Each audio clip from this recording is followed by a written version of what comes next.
بالله من الشيطان الرجيم. بسم الله الرحمن الرحيم. السلام عليكم ورحمة الله وبركاته. Kita mulakan pertemuan kita pada malam ini dengan umul kitab Al-Fatihah. Bismillahirrahmanirrahim. Alhamdulillah Rabbil Alamin. Ar-Rahmanir-Rahim.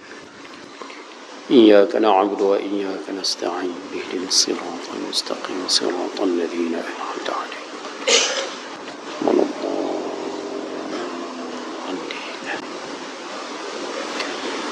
Bismillahirrahmanirrahim. Alhamdulillah wa kafa. Wassalatu wassalamu ala rasulina al-mustafa wa ala alihi wa sahbihi wa man ihtada. Allahumma ij'al jam'ana hadha jam'an marhuma wa tafarruqana min ba'dihi tafarruqan ma'suma wa la hawla wa la quwwata illa billahi al-'aliyyil 'azim. Qala Allah ta'ala fi kitabil aziz. A'udzu billahi minasy syaithanir rajim. يرفع الله الذين آمنوا منكم والذين أوتوا العلم درجات. صدق الله العظيم. Alhamdulillah, kita rafakkan kesyukuran pada Allah Subhanahu wa taala. Malam ni malam yang ke-3 daripada bulan Jumadil Akhir 1444 Hijrah. Allah masih lagi panjangkan usia, berikan kita kelapangan, kesihatan, sama-sama berada dalam majlis ilmu pada malam ini. Mudah-mudahan pertemuan kita ada kebaikan dan manfaat dunia dan akhirat, insya-Allah. Ayah-ayah, ibu-ibu yang rahmati Allah Ta'ala sekalian, yang pertama macam biasa, siapa yang masih lagi belum niat i'tikaf dalam masjid untuk ilmu, boleh niat sekarang.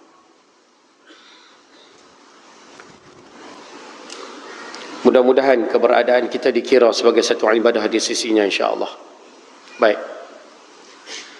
Malam ni insya-Allah kita akan sambung balik pengajian kitab kita, kitab 40 hadis pilihan susunan Ustaz Haji Abdullah bin Haji Abdul Wahab, wa nafa'ana bi'ulumihi wa bi kitabihi fi darini amin ya rabbal alamin.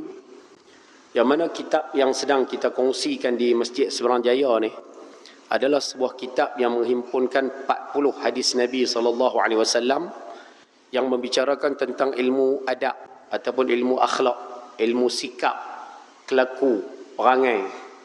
Sama ada ilmu tersebut adalah ilmu yang perlu diamalkan oleh setiap orang yang bergelar Muslim, ataupun akhlak yang perlu dipraktikkan oleh seorang Muslim untuk menjaga keharmonian keluarga, masyarakat, negeri dan negara. Ataupun disebutkan juga dalam kitab ini berkaitan dengan adab ataupun akhlak yang wajib untuk orang Islam jauhi, kerana dia boleh merosakkan diri, keluarga, masyarakat, bahkan negeri dan juga negara. Jadi dia himpun sekali semua dalam kitab ni. Dia himpun dalam 40 hadis yang terdapat dalam kitab ni. InsyaAllah kita akan mengaji pelan-pelan. Mudah-mudahan kita dapat habiskan kitab ni, insyaAllah. Baik. Dan malam ni insyaAllah kita akan sambung pengajian muka surat yang ke... Ada tanda? Muka surat 27.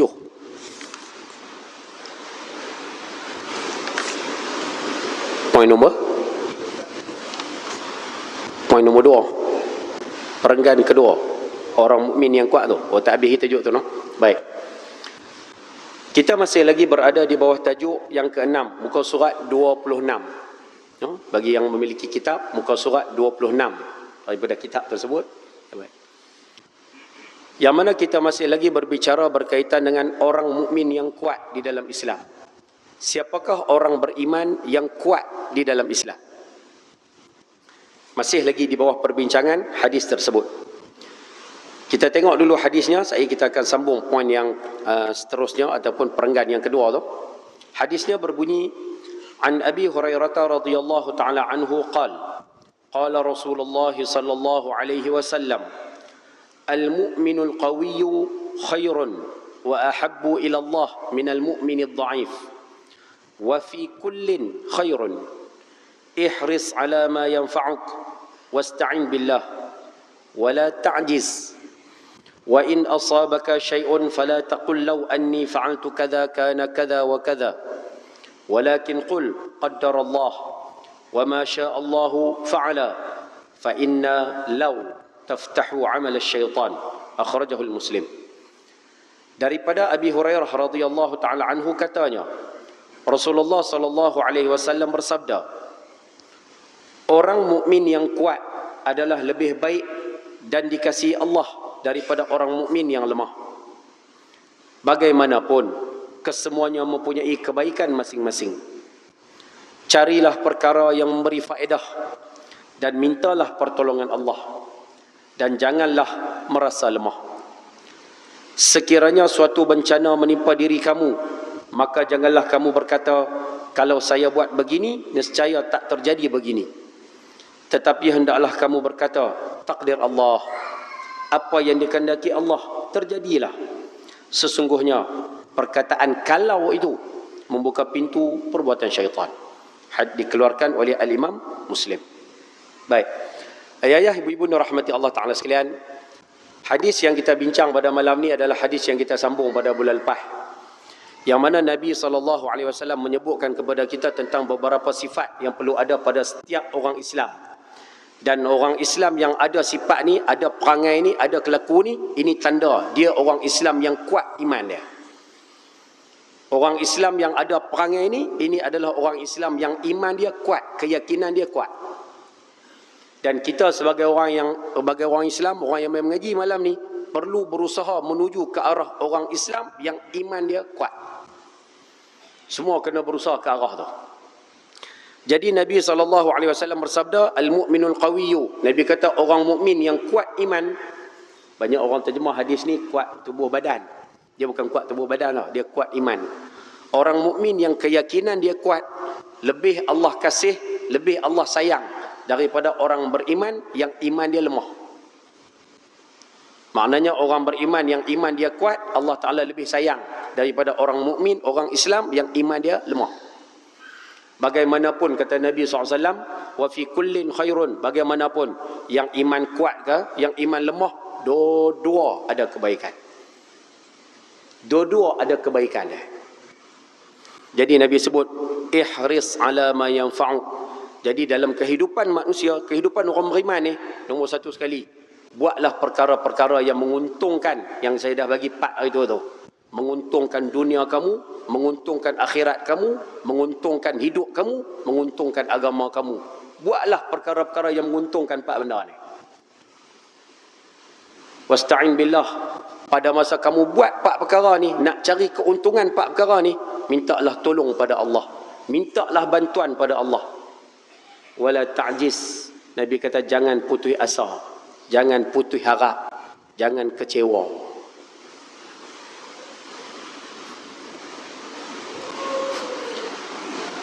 Awak yang senyap buat kaya. Betul kan? Jangan kecewa.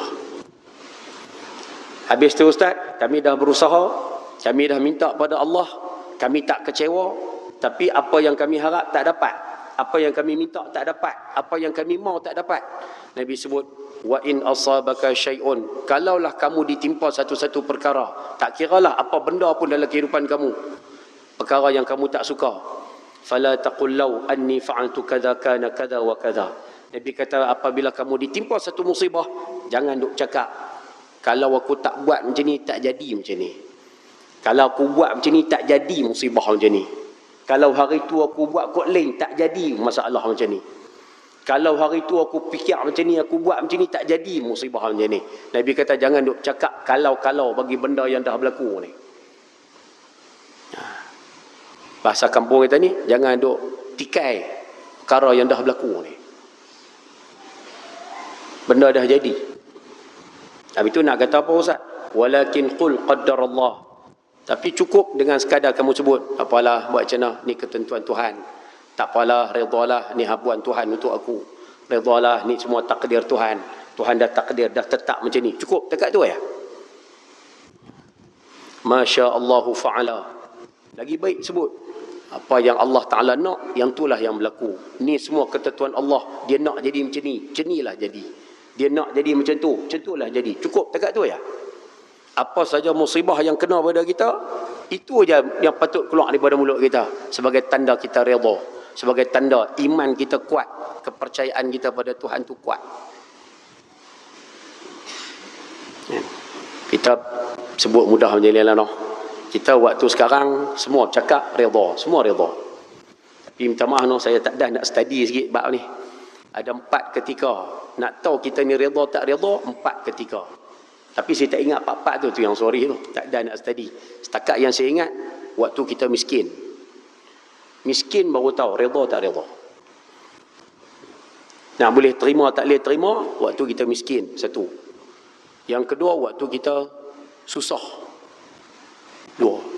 Time senang, redha. Time senang semua boleh cakap, saya redha Ustaz, ni ketentuan Allah untuk saya Ustaz. Alhamdulillah lah, syukur atas kesenangan ni. Betul. Tapi time susah baru tahu redha tak redha. Nombor satu, time miskin. Nombor dua, time susah. Nombor tiga, time sakit. Baru tahu redha tak redha. Yang keempat, ni saya lupa tak silap. Kalau tak silap saja, waktu hilang. Waktu hilang. Waktu sesuatu tu berada dengan kita, kita redha. Tapi bila sesuatu tu hilang daripada kita, baru tahu kita redha tak redha. Tu ya. Dan kalau tanya hari ni yang main mengaji, sekali dengan cakap ni. Kalau tanya hari ni, Ustaz redha tak? Kita redha tak? Semua orang cakap redha. Sebab kita belum berada dalam diuji. Belum berada dalam fasa diuji tu. Tapi bila pak kena, baru tahu. Tak payah ambil besar-besar. Mayang lah ni. Sekali habis balik lagi. Turun bawah, kasut hilang. Contoh. Bukan doa, contoh. Kasut hilang. Tengok anak kata apa. Waktu ada kasut, Alhamdulillah. Waktu kasut hilang, tambah kasut tu mahal pula sikit. Tengok nak kata apa. Kalau keluar-keluar, ya Allah, ada orang pinjam kasut aku. Okey tu. Tak apalah, Abuan bukan rezeki aku. Jodoh aku dengan kasut dekat malam ni. Okey tu. Boleh terima, okey ya. Yang takutnya siapa curi ni, kalau aku tak sini, silap aku main semayang. Kalau aku tahu kasut aku nak hilang ni, aku tak aku. Ni duk main buah kalau-kalau dah tu. Tu contoh mudah lah kita sebut. Waktu ada, semua orang redha. Waktu hilang lah. Tu ya. Jadi sama-sama muhasabah, tengoklah kita duduk di mana.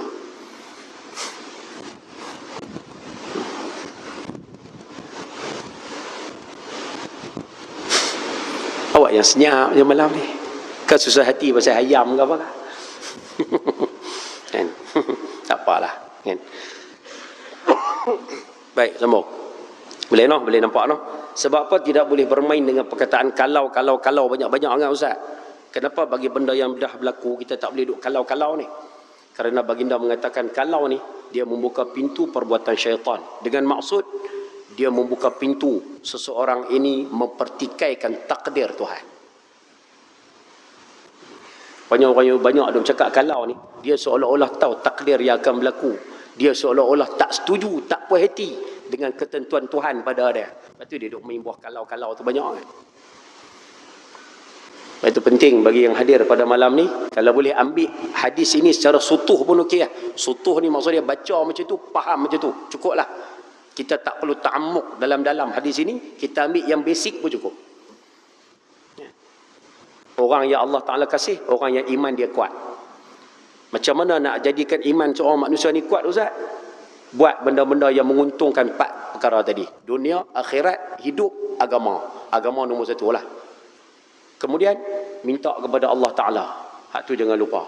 Yang ketiga, jangan ada rasa putus asa dalam hidup. Jangan ada rasa kecewa dengan apa yang ada dalam hidup kita ni. 3. Dan yang keempat, kalau apa yang kita usahakan, kita nak, kita inginkan, kita minta, kita apa ni, tak dapat. Jangan pertikaikan takdir yang telah Allah tetapkan pada kita. Cukup. Itu tanda orang ni, orang yang iman dia kuat. Boleh, tu kefahaman secara sutuh lah. Bahasa mula, faham cara atas. Dapat yang ni pun jadi ya. Nah, abang kita buat balik malam ni. Boleh no? InsyaAllah. Simple saja. Baik. Huraian poin nombor 1. Poin nombor 1 kita dah baca. Berkaitan, saya baca sekali lagi lah. Kita ulang sekali imbas. Saya kita sambung perenggan yang bawah tu. Poin nombor 1. Cuba tengok huraian. Sabda Nabi SAW bahawa ada orang mukmin yang kuat dan ada orang mukmin yang lemah adalah, dalam hadis tadi Nabi sebut orang beriman yang kuat lebih Allah sayang daripada orang mukmin lemah. Apa maksud dia Ustaz? Maksud dia mudah. Menunjukkan bahawa iman itu boleh meningkat dan boleh menurun. Yakni boleh bertambah, boleh berkurang di antara seorang dengan seorang yang lain. Dalam perkataan mudahnya, kita nak sebut di sini, orang Islam, manusia ni, tahap keimanan manusia semua tidak sama. Tu bahasa mudah dia. Iman seorang manusia ni tak sama. Antara dia dengan orang yang ada di sebelah dia pun tak sama. Diri dia sendiri pun tak sama. Ada ketika imannya tinggi, ada ketika imannya rendah. Tu biasa. Jadi iman ni dia tak statik, dia tak tetap bagi seorang manusia dan dia tak sama di antara manusia. Sebab tu ayah-ayah yang mengaji malam ni ambil bahasa mudah macam ni lah. Ayah-ayah ada isteri. Yang mengaji ni kita orang lelaki ada bini.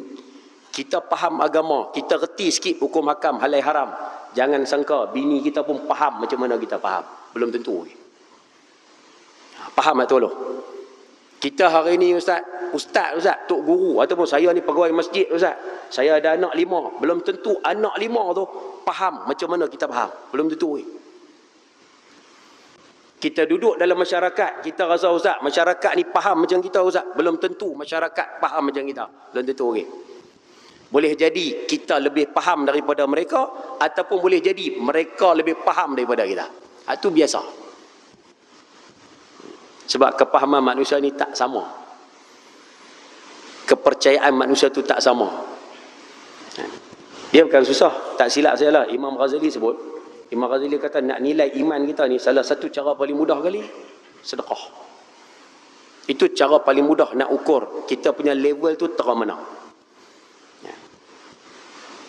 Dalam kita ambil dalam perkataan mudah macam ni, nak gabung dengan hadis-hadis banyak. Hatta Nabi sebut orang yang sedekah 1 dirham lebih besar pahala daripada orang yang bersedekah 100,000 dirham. Kita ambil mudah macam ni lah. Dalam dompet masing-masing ada 100 contoh.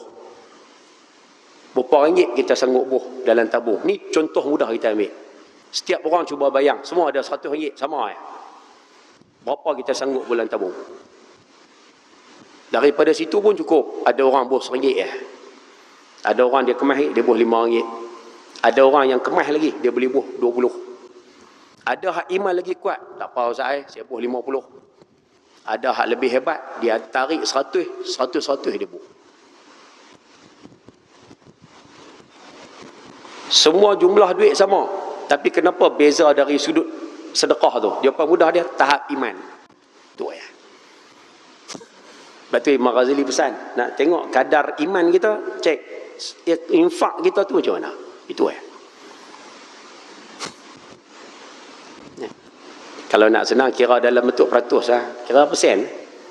Kalau bos RM1, 1%. Bos RM50, 50%. Itu lah. Saya buh semua 100%.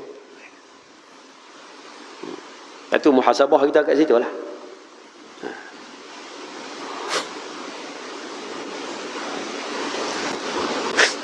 Nampak je tak setuju, nampak ke? Betul memang macam tu apa? Kan? Tengok insya-Allah. Iman apabila disertai dengan amal soleh, iman bila sekali dengan amal akan melahirkan kebahagiaan dunia dan juga kebahagiaan akhirat. Okey, yang tu selesai kita dah baca hari itu. Baik. Cuba tengok perenggan yang ada di bawah, cambuk yang bawah.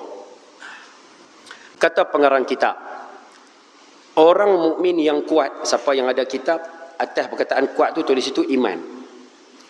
Orang mukmin yang kuat imannya, dia sebut ni, apa ciri-ciri dia? Apa kita boleh tengok bentuk hidup dia tu macam mana? Cuba tengok. Orang mukmin yang kuat ialah orang yang mengerjakan amal-amal soleh. Itu satu. Dia buat amal soleh. Amal solehnya bertambah. Ayah ambil perhatian sikit boleh tak? Minta tolong sikit. Saya tak mau ambil yang besar-besar dulu. Ambil yang simple dulu. Kita di sini duk mengaji lama dah kan. Berkaitan dengan amalan-amalan sunat. Khususnya kita ambil sembahyang sunat. Saya nak pesan satu perkara ya. Orang yang menjaga amalan sunat, menjaga sembahyang sunat lah contohnya. Orang yang menjaga sembahyang sunat, insya-Allah amalan wajibnya akan terjaga. Solat wajibnya akan terjaga. Orang yang selalu mengabaikan amalan sunat khususnya sembahyang sunat lah, dia buat lebih kurang. Rasa rajin sembahyang, rasa malas ditinggal.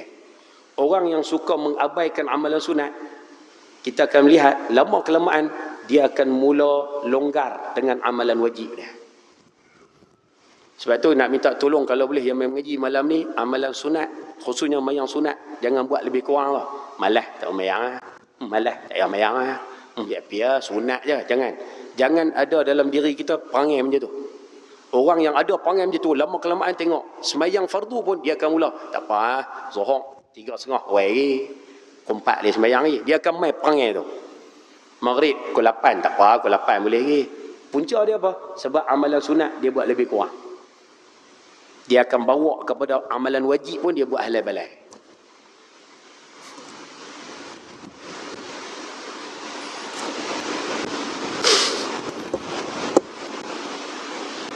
Faham ke saya duduk cerita? Awak yang senyap nampak kaya. You know, jaga, kena jaga tu. Termasuklah amalan-amalan lain. Apa saja amalan yang disebut sebagai sunat, jaga. Kalau hak sunat buat lebih kurang, sekali dengan hak wajib, kita akan buat. Silap-silap boleh terbarai. Taklah sampai terbarai. Tapi paling tidak, amalan wajib akan semakin longgar daripada diri kita. Kena jaga tu. Benda-benda macam ni kena jaga. No, hati-hatilah. Jangan ada prinsip. Jangan ada prinsipnya ni lah. Sunat dia, kita buat hak wajib sudah. Hak sunat-sunat tak payah buat lah, sunat je. Jangan. Ambil sikap macam tu, silap-silap hari bulan, dengan amalan-amalan wajib pun dia akan jadi longgar. Orang lain sampai masa boleh bayar zakat, dia ada. Masuk tahun berikutnya baru pula nak bayar zakat.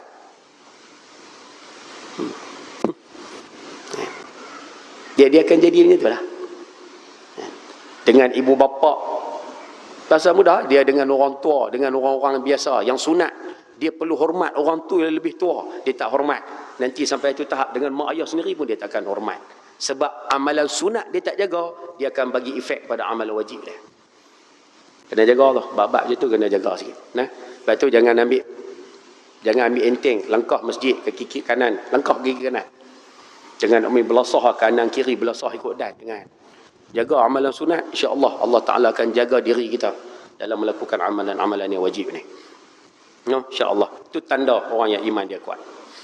Orang mukmin yang kuat iman ialah orang yang mengerjakan amal-amal soleh. Tentu. Berjihad. Orang mukmin yang kuat, dia akan ambil sikap, akan melaksanakan jihad. Jihad ni bukan maksud angkat senjata api perang. Itu jihad makna khusus. Jihad ni maksudnya al-masyaqqah wa ta'ab. Masyaqqah ni maksudnya bersusah, wa ta'ab berpenat.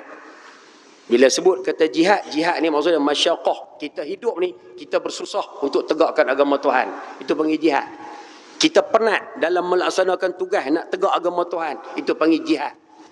Ada setengah orang bila sebut jihad, dia nampak angkat senjata, tembak orang kafir. Itulah, itu jihad juga. Tapi jihad dalam makna umum ni, al-masyaqqah wa ta'ab. Lepas tu nak buat kerja Islam, ataupun nak buat apa-apa kerja untuk tegakkan ajaran Islam, dia kena ada susah, dia kena ada penat. Orang mukmin sahaja yang kuat iman, boleh buat kerja susah, penat ni dia akan buat. Sebab iman dia kuat. Tu ya. Lagi Ustaz, menyeru kepada kebaikan, mencegah kejahatan, sentiasa bekerja dengan tabah dan cekal, tidak gentar menghadapi sebarang kemungkinan jiwa dan jasad dan lain-lain. Tu contoh gambaran orang-orang yang iman dia kuat. Dia tak kisah mati nampak. Apa nak bunuh aku? Bunuh. Contohlah kan, ada orang para sahabat ni tu, Abdullah bin Mubarak nak bunuh. Berapa banyak para sahabat nak gantung ni. Kita tengok tokoh-tokoh besar Islam cukup lah. Imam Hasan Al-Banna, kita tengok Zainab Al-Ghazali. Contoh-contoh simple lah. Nak bunuh. Nak tembak. Aku buat kerja aku. Ni perintah Tuhan untuk aku. Orang nak tekan. Orang nak lempak mana? Lempak. Orang nak tindas. Orang nak buang kerja, buang. Dia memiliki iman yang sangat kuat. Kepercayaan dia tu kuat. Dan kalau kita orang Islam ada kepercayaan ni, hebat. Ada keyakinan macam ni, hebat. Dan kita kena ada keyakinan macam ni. Dah saya ni Ustaz, apa saya tak berani nak kata apa. Pasal apa tak berani kata? Tak boleh saya kena buang kerja. Tak apalah, salah ke Ustaz? Tak salah. Nanti kita mengaji hadis belakang ni. Tak salah. Tapi kalau dia iman dia kuat, baru ni saya jumpa satu pakcik. Bagus, pakcik ni bagus. Anak dia kerja, tak payah sebut kedai mana tu. Tapi dalam kedai tu jual arak. Dia main tanya saya, Ustaz, anak saya ni duduk jadi cashier di satu kedai Ustaz. Dalam tu jual arak. Lo nak buat macam mana Ustaz? Saya kata, lo ni macam ni bang. Abang suruh anak abang tu, suruh dia, tak apalah suruh dia kerja dulu. Pada masa yang sama suruh dia cari tempat kerja lain. Maksud dia carilah apply kerja lain. Selagi mana tak dapat kerja baru, suruh dia kerja dulu di situ. Nanti kalau dah dapat kerja baru, suruh dia pindah keluar. Supaya paling tidak gaji dia yang syubhah itu dia terlepas pada gaji syubhah. Tapi suruhlah dia cari kerja lain dulu. Cari kalau berhenti payah pula. Tu dia jawab apa? Dia tak apa Ustaz. Balik lagi saya suruh anak saya berhenti kerja. Saya kata kesian kat anak tu lagi nak bayar kereta, nak bayar apa? Dia kata Ustaz, rezeki Tuhan bagi. Dia pula pukul kita. Dia kata rezeki Tuhan bagi. Kata kemas macam ni. Nampak dia punya confident tu. Kalau saya duduk tempat dia pun, duduk tempat anak dia pun duduk fikir, saya kerja lo. Dapat kerja ni baru lompat pergi keluar. Tak. Saya berhenti kerja Ustaz. Suruh anak berhenti kerja. Tak lagi kesian kat dia nak bayar hutang kan. Tak apa Ustaz, rezeki Allah Ta'ala bagi. Dan rupanya balik sungguh tu. Anak dia abang berhenti kerja semua. Pak suruh. Dan rupanya lepas berhenti kerja tu kata tu. Bila kita yakin doa pada Allah, jangan putus asa. Rupanya lepas berhenti kerja tu dapat kerja lain yang lebih baik.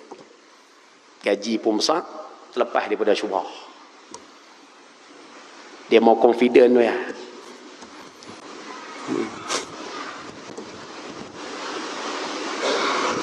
Any question? Kita nak confident tu lah. Walaupun keyakinan kita ni tak seumpama keyakinan para sahabat. Tapi perlu kepada keyakinan yang sebegitu. No? InsyaAllah. Sambung. Sebaliknya, kita tengok. Orang mukmin yang lemah. Lemah di sini maksudnya lemah iman. Sekalipun dia beriman, berbeza daripada yang disebutkan di atas. Orang beriman, tapi kalau iman dia lemah, kita tengok tindakan dia tak sama. Dia banyak duk fikir risiko. Ayah anda dengar kan? Hadis Nabi SAW yang Nabi sebut panjang tu. Kan Nabi sebut, Yushiku an tatada'a alaikum kama tada'al akalatu ila qas'atiha. Akan datang satu zaman, kamu akan melihat orang kafir ni, dia akan lanyak orang Islam seumpama manusia rebut hidangan dalam talam. Qas'ah tu makanan hidangan 5 ke 10 orang. Talam lah senang terjemah. Kamu akan tengok orang kafir ni akan lanyak orang Islam macam mana orang duk humun talam. Sahabat tanya Nabi SAW, adakah kerana kami sikit waktu tu ya Rasulullah? Aqillatin nahnu yawma idzin, kami sikit ke masa tu? Nabi kata la, bal antum yawma idzin katsirun. Nabi kata tak, kamu akhir zaman ni ramai, umat Islam ni majoriti. Dan hari ni kita boleh tengok angka, ayah boleh tengok daripada tahun 1950-an sampai tahun 2020 ni. Penganut ajaran Islam hari ni meningkat sangat mendadak. Dan saya rasa tak mustahil. Saya pernah tengok satu laporan, ada yang menjangkakan ni unjuran lah. Mereka buat satu anggaran, satu unjuran. Kemungkinan Perancis akan menjadi negara yang memiliki hampir 40 ke 50% rakyat dia yang beragama Islam menjelang 2050. Tak tahulah betul ke tak kajian tu. Tapi saya tengok ni waktu mengaji di Mesir tu. Tahun 2004 dia buat unjuran tu sampai 2050. Dia kata kalau macam ni perkembangan orang masuk Islam, orang Eropah masuk Islam 2050, sila-sila separuh rakyat Perancis beragama Islam. Dan rupanya benda tu duk bergerak. Dan betul apa yang baginda sebut, umat Islam akhir zaman ni akan jadi umat yang majoriti. Memang ramai. Tapi Nabi sebut walakinnakum ghutha'un ka ghutha'is sayli. Walaupun ramai, tapi serupa macam buih yang ada di laut. Ayak luk mai ke kiri, semua bakal pergi kiri, buih-buih tu. Ayak luk mai kanan, pergi ke kanan.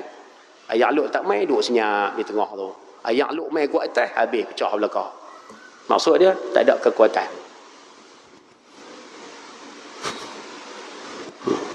Wala yanzi'anna Allahu min suduri aduwikumul mahabata minkum. Allah Ta'ala mula cabut daripada hati orang kafir. Orang kafir. Nak cerita macam mana ni no? Dulu ni, zaman Nabi SAW, baginda bersabda, nusirtu birra'bi masirata syahrin. Allah Ta'ala tolong orang Islam ni, tolong aku, kata Nabi. Allah Ta'ala tolong aku. Orang kafir gerun dengan Islam sebulan perjalanan. Maksud dia macam ni, bagi senang faham.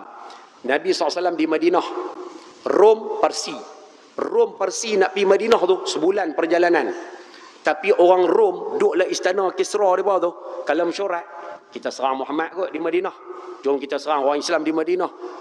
Padahal Rom nak pergi Madinah tu sebulan. Tapi orang Rom sembang tentang Nabi, gerun lah. Padahal Rom nak pergi Madinah tu sebulan. Tapi sembang bab Nabi je, gerun. Allah Ta'ala tolong. Tapi bila mai akhir zaman, orang kafir sudah tak gerun dengan orang Islam. Orang kafir tengok orang Islam buat macam ni ya. Sembang Islam. Sebab apa saya cakap tak serupa bikin. Tambah lagi kemas, boleh bayar sikit. Sembang kedebung-kedebang, bayar 2 juta. Terus tukar. Saya tak ambil rasuah. Bagi 100. Saya tak ambil rasuah. Bagi 200. Saya tak terima rasuah. Bagi 1000. Jangan cakap kuat-kuat. Dia jadi gitu lah. Dia tak kuat, dia lembek. Dan Allah Ta'ala sebut, boleh faham tu. Nak sebut tu orang kafir dah tak gerun dengan orang Islam. Wala yaqzifanna fi qulubikumul wahan. Dan Allah Ta'ala mula campak penyakit wahan dalam hati manusia. Sahabat tanya, wahan tu apa? Yang ni saya nak ambil sikit kat belakang ni. Hadis panjang, nak ambil kat ujung kali ya. Nabi sebut hubbud dunya wa karahiyatul maut. Kebanyakan kalau kita tengok terjemahan, orang Islam akan kena penyakit cinta dengan kehidupan dunia, syok dengan hidup atas dunia dan benci mati. Tapi saya jumpa satu terjemahan yang sangat sedap. Diterjemahkan di sini, orang Islam akhir zaman kena penyakit suka dengan dunia satu, dan penyakit nombor 2, yang ni yang kita nak kena ambil no. Orang Islam akan kena penyakit takut kena risiko. Dia nak buat apa pun, dia fikir dulu apa risiko. Nak buat apa pun fikir dulu, lagi kena apa. Nak buat apa pun fikir dulu, aku kalau buat macam ni kena macam ni. Lah kali tak buat apa tu. Ni menyakit. Tak kira lah, bukan tak yang mengaji yang kena, yang cakap pun kena sama. Kita akhir zaman kena menyakit ni. Kena menyakit, nak buat apa fikir dulu. Tapi kita fikir yang negatif, fikir risiko. Akhirnya tak buat apa tu. Nyaklah. Rupanya menyakit ni akan menyebabkan kita, bahasa kampung kita ni, serak lah. Kat serak lah. Dan kita banyak fikir risiko. Sama macam pakcik hak tadi. Kalau dia pun fikir risiko, tak apa no Ustaz no. Dia anak saya kerja dulu lah no. Kan, nanti dapat kerja baru tukar. Kalau dia tak dapat kerja, biar kerja apalah, tak apalah, syubhah pun syubhah lah. Kalau dia fikir risiko, pasti dia ambil keputusan macam tu. Tapi dia bagus, dia tak fikir risiko. Jalan Ustaz. Tak no, kita nak kena, taklah kena macam tu. Macam orang yang kuat itu, yakni orang yang kuat iman itu lebih dikasihi oleh Allah Subhanahu wa taala kerana ia sentiasa mendampingkan diri dengan Allah. You know, orang yang iman dia kuat ni sentiasa melaksanakan perintah Tuhan, dia dekat dengan Tuhan. Tetapi orang yang lemah selalu cuai menunaikan kewajipan kepada Allah. You know. Di sinilah harga iman. Iman tu maksudnya keyakinan. Di sinilah letaknya iman tu, mahalnya iman tu bagi seseorang. Iman belum cukup sekadar percaya kepada Allah, tetapi dia perlu disertai dengan amal soleh. No, yang ni pun kalau nak ulas jadi panjang. Iman kalau dengan amal soleh ada satu makna. Iman sahaja tanpa amal soleh ada 3 makna. Jadi panjang cerita. Tak payahlah. Kita ambil terus poin nombor 2. Tidak tak habis hadis kita ni. Baik, cuba tengok poin nombor 2. Apa maksud suka kepada perkara yang bermanfaat? Habis dah bab iman selesai. Nabi SAW sebut dalam hadis, carilah perkara yang bermanfaat. Apa maksud perkara yang bermanfaat? Cuba tengok. Maksudnya, orang mukmin tidak dibenarkan malas dan cuai atau membuang peluang dengan percuma selama dia berdaya mendapatkan perkara yang berfaedah seperti semayang, zikir, istighfar dan juga sebagainya. Siapa yang ada kitab, buat catatan kat tepi tu. Buat catatan kat tepi tu, tulis kat buku tu. Buatlah perkara yang menguntungkan dunia, akhirat, hidup, agama. Ataupun buah agama dululah. Ini adab kita. Buatlah perkara yang menguntungkan agama, hidup, dunia, akhirat. 4 tu. Buatlah. Yang main mengaji malam ni nak buat apa, buatlah. Yang penting dia bagi keuntungan. Paling tidak kepada agama kita. Buatlah perkara-perkara yang menguntungkan hidup kita. Buatlah perkara yang menguntungkan dunia kita, bahkan akhirat kita. Buatlah. Jangan buat perkara yang merugikan keempat-empat perkara tersebut. Cukup. Ni. Faham ke saya cerita? Tengok tu ya. Ustaz saya ni tak buat apa, saya duduk cangkui tepi rumah aja saya. Itu pun perkara yang menguntungkan, paling tidak menguntungkan kehidupan kita. Badan sihat, untung tak? Saya banyak duduk berjumpa dengan kawan-kawan, itu pun menguntungkan juga, paling tidak menguntungkan kehidupan kita. Buatlah perkara yang menguntungkan. Nah, insya-Allah. Selesai. Nak bincang panjang tu, ayah-ayah yang mengaji malam ni. Saya nak letiak banyak tapi takut tak habis kita punya kitab. Siapa yang rajin, ikutlah siapa yang rajin membaca. Kan? Pasal dia kata orang Melayu ni purata lah, stone selai lah bacaan dia. Stone selai, tak tahu betul ke tak. Kan? Kalau rajin, try cari. Ada satu buku-buku tu dalam bahasa Arab. Dalam bahasa Arab disebut Qimmatuz Zaman 'inda al-ulama. Ataupun buku tu karangan Al-Imam Allahumma salli ala Muhammad, Syekh Abdul Fattah Abu Ghuddah. Ada seorang ulama Syria namanya Syekh Abdul Fattah Abu Ghuddah karang satu buku Qimmatuz Zaman 'inda al-ulama. Ada orang Indonesia dia translate ke bahasa Melayu Indonesia lah, tapi boleh baca. Tak silap tajuk dia, buku dia Manajemen Masa di kalangan para ulama. Ayah-ayah kalau rajin carilah Google ke apakah, cuba beli buku nipis ya, dalam berapa ringgit ya. Try beli baca, tengok macam mana ulama dulu manage masa mereka. Rupanya bila tengok mereka manage masa mereka, rupanya tak sama langsung macam kita. Sebiji tak sama langsung. Tengok orang-orang dulu macam mana mereka atuk masa hidup mereka 24 jam tu, tengok tu dia sampai tahap macam ni no. Kita tak ada. Ada yang buat ibadat, ibadat sajalah. Syed Junaid Al-Baghdadi waktu duha saja 300 rakaat. 300 bukan 300.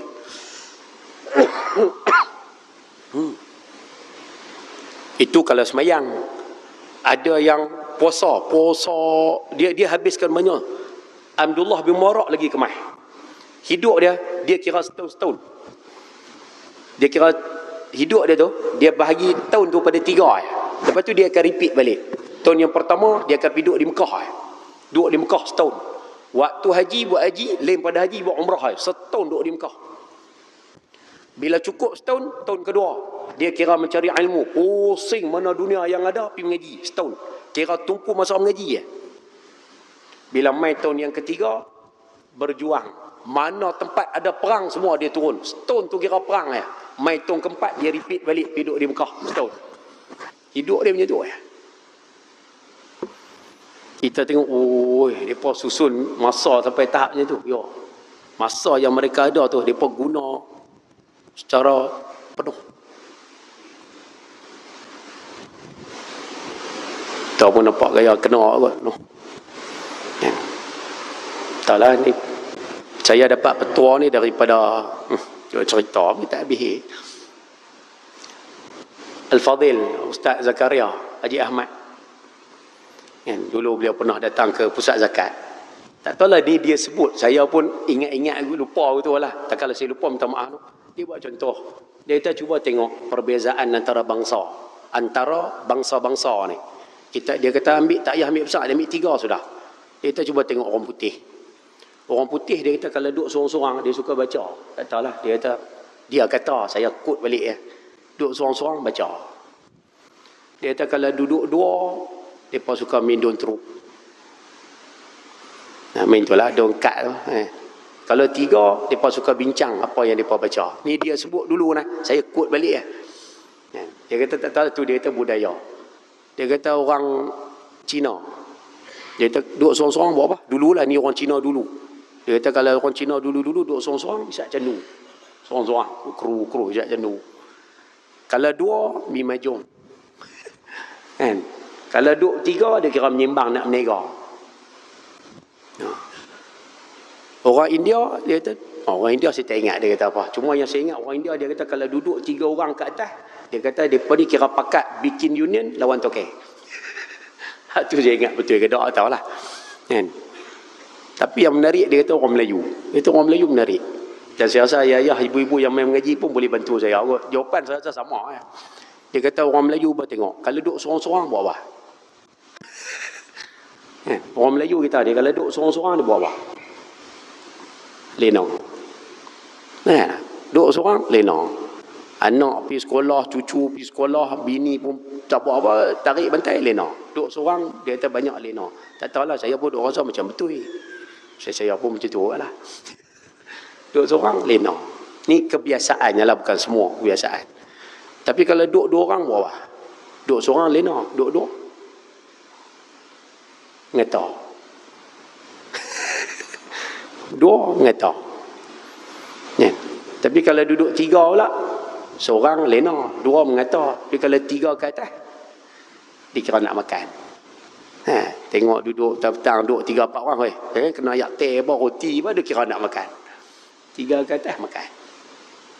Wallahu alam lah. Tapi kalau itu image, saya rasa tak semua. Tapi saya rasa kebiasaannya macam tu lah. Dan kalau kita yang main mengaji ni boleh ubah sikit yang tu, cantik. Kita pakai ubah. Mungkin lepas ni kita duduk seorang-seorang buat ibadat. Duduk berdua muzakarah. Duduk bertiga ziarah. Boleh dia. Boleh ubah jadi kita jadi ejen perubahan. Boleh. No, insya-Allah. Yang penting menguntungkan agama, kehidupan dunia dan akhirat. Saya. Poin yang ketiga, tembok. Meminta pertolongan Allah.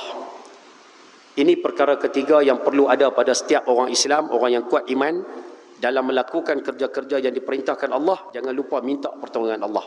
Maksud dia, seorang mukmin tidak boleh lupa kepada Allah. Orang beriman dia tak boleh lupa pada Tuhan. Apa jadi pun kena ingat Tuhan. Ia sedar dirinya adalah lemah, sentiasa menghadapi rintangan ataupun masalah. Orang beriman ingat semua orang ada masalah, lepas tu jangan lupa minta pada Tuhan. Sayyidina Umar, saya pun tak tahu lah duk try lah ni. Rupanya kena je lah, kena. Rupanya bila selepas 3-4 hari, baru saya dapat ada orang nasihat. Dia kata, Ustaz pasal tak? Ustaz diuji oleh Allah Ta'ala dengan masalah yang bukan Ustaz punya. Masalah tu patutnya kalau bercerai apa, nak bini keli apa ni, patut pergilah pejabat agama apa semua. Tapi Ustaz tengok ada mai kat Ustaz. Dia kata ada. Dia kata Ustaz pasal tak? Tuhan tegur Ustaz tu. Tegur apa? Dia kata boleh jadi, dia kata, tapi saya terima. Dia kata boleh jadi Ustaz lupa kat Tuhan. Bila mai masalah, Ustaz nak settle sendiri. Bila mai masalah, Ustaz nak kayuh sendiri. Dia kata bukankah bila mai masalah, minta kat Tuhan dulu. Ayah kena-kena Allah tu dia. Tu terang Ustaz tu kena semeh. Tak apalah betul benda tu kita mengaku. Dan rupanya start daripada hari tu, kita cuba ubah sikit. Rupanya bila ubah, rupanya masalah ada tapi kurang. Jadi taklah serabut kan. Kata kok tu punya kunci dia kok tu. Masalah tetap ada, dia akan mai. Tapi bila rupanya cara kita handle masalah tu, nombor satu ni kena balik pada Tuhan dulu. Baru boleh selesai masalah. Lepas tu saya rasa yang mengaji pun saya rasa kita sama. Ayah-ayah ada masalah keluarga, masalah kerja, masalah bisnes, masalah apa lagi. Kita semua ada masalah. Nombor satu kali, balik pada Tuhan dulu.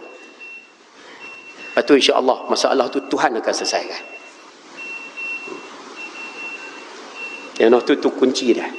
Yang semua kena pegang, termasuk saya ni. Sebab saya pun manusia, sama. No, insya-Allah. Baik semua. Boleh sikit ke? Boleh sikit ke no? Boleh haji no? Kita habis sikit ya. Habis perenggan ni ya. Oleh itu, ia sentiasa memerlukan pertolongan dan bantuan Allah dalam semua aspek. Dalam apa saja masalah kehidupan kita ni, macam mana pun, pergi kat Tuhan dulu. Supaya segala usaha itu berjaya. Kalau nak berjaya, seseorang perlulah meminta pertolongan, taufik, inayat daripada Allah. Inayat tu maksud dia bantuan. Inayah tu maksud dia bantuan. A'ana yu'inu i'anatan. Bantuanlah. Kerana kejayaan dan kegagalan bukanlah kuasa manusia yang menentukan. Berjaya ataupun tidak bukan kerja kita tau. Bukan tugas kita. Ingat itu. Apa saja yang berlaku, berjaya ke tidak, ini bukan kerja kita. Tugas kita khtiar. Nak bagi tak bagi Tuhan. Sebab itulah seorang Muslim semasa semayang, sebab tu kita bila dalam solat, kita sentiasa membaca ayat ni 17 kali kita minta azhari. Perasaan dengan tak perasaan je lah. Sekali, mayang insya Allah Tok Imam akan baca ayat ni. Jadi bila sebut ayat ni, Tok Imam sebut ayat ni, ingat. Kita sedang meminta sesuatu pada Tuhan. Ayat apa Ustaz? Ayat Iyyaka na'budu wa iyyaka nasta'in. Ayat tu kita baca tiap-tiap kali solat. Wajib baca. Maksud dia, kepada engkau kami sembah, kepada engkau kami meminta pertolongan. Itu apa pun kena minta pertolongan kepada Allah Subhanahu Wa Taala. Saja share lah. Kata Sayyidina Umar, Allah jamkan. Kata seorang sahabat, kami ni nak garam minta kat Tuhan. Kami nak ikat tali kasut minta kat Tuhan. Ada setengah orang faham minta tali kasut, nak ikat kasut minta kat Tuhan ni, ya Allah ikatlah tali kasut aku, betul tali kasut tu ikat sendiri. Bukan itu maksud dia tau. Ya Allah bagilah aku garam, secubit garam, garam tu mai terbang. Bukan itu maksud dia tau. Tapi para sahabat nak apa pun mereka akan minta pada Tuhan. Maksud dia macam ni. Kalau nak garam, kalau perlukan garam, minta ya Allah kami perlukan garam.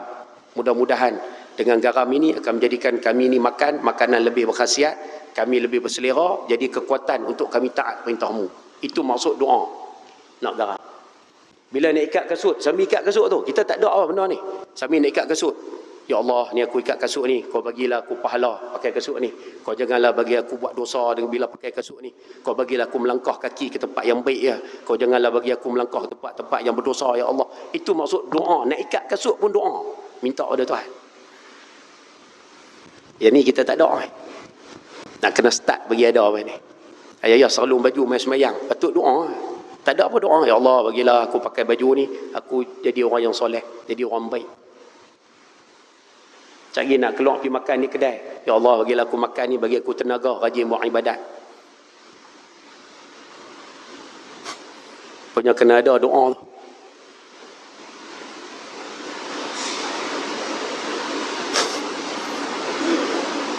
Boleh kan? InsyaAllah no, bagi ada. Dapat yang ni punya dia lah malam ni. Nah, apa kita nak pakai dalam kehidupan kita. Poin yang keempat, wallahu alam, ngaji banyak-banyak. Kan? Gaji sikit tak apa, yang penting beramal dulu. No? InsyaAllah. Ayah-ayah, ibu-ibu sekalian, sebagai penutup, satu amalan yang saya rasa boleh untuk kita share. Saya rasa yang main mengaji hari ni sebelum kita meninggal dunia, boleh tak? Buat yang ni bagi ada sekali. Sekali cukup lah. Bagi ada bekal ni ataupun rekod ni bagi ada dalam catatan amalan kita. Apa dia Ustaz? Antara amalan yang Nabi SAW sebut, amalan yang sangat besar pahala adalah idkhalus surur fi qulubil muslimin. Memasukkan kegembiraan dalam hati orang-orang Islam. Faham ayat tu? Memasukkan kegembiraan dalam hati orang-orang Islam. Saya terjemah lorat Penang kita ni. Lorat kita ni, kalau boleh sebelum kita mati, khati'lah bagi ada sekali pun jadilah. Buat bagi orang seronok. Ejahlah buat bagi orang seronok. Kalau mereka boleh seronok, kita buat sesuatu, tak kiralah dengan masa kita ke, tenaga kita, duit ringgit kita ke, apa saja.